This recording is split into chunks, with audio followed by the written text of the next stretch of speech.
Bien, le niveau étant si bas, nous te laissons le remonter, Dan. Je suis pas sûr que j'ai encore envie de vivre.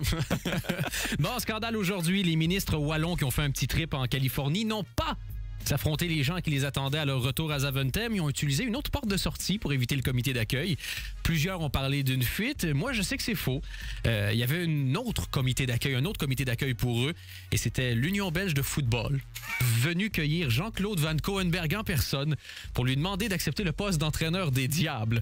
Voici d'ailleurs le courrier qui a été écrit pour le convaincre. Ça va comme suit. « Cher monsieur Van Coenberg, on a besoin de vous avec les Diables. Je sais, vous êtes toujours sous contrat avec le PS, mais quelque chose me dit qu'ils vont pas nécessairement faire des pieds et des mains pour vous retenir, si vous voyez ce que je veux dire.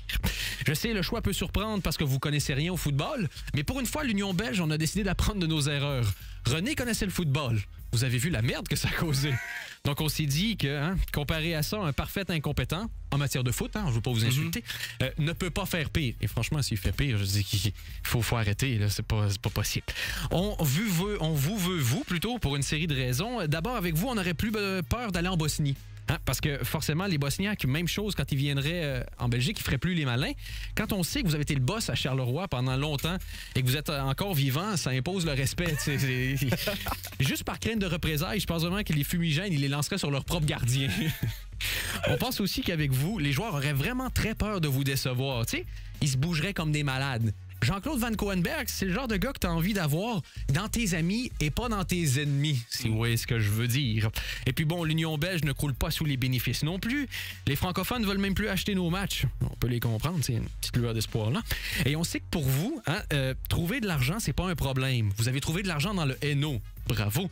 En pleine période de crise économique, vous avez trouvé de la thune pour aller en Californie. Partout où les gens ne trouvent pas d'argent, vous en trouvez. Donc, on dit que ça pourrait peut-être nous être utile. Vous êtes le magicien noir de l'argent. S'il vous plaît, dites-nous pas où vous l'avez trouvé. Ça nous fait très peur.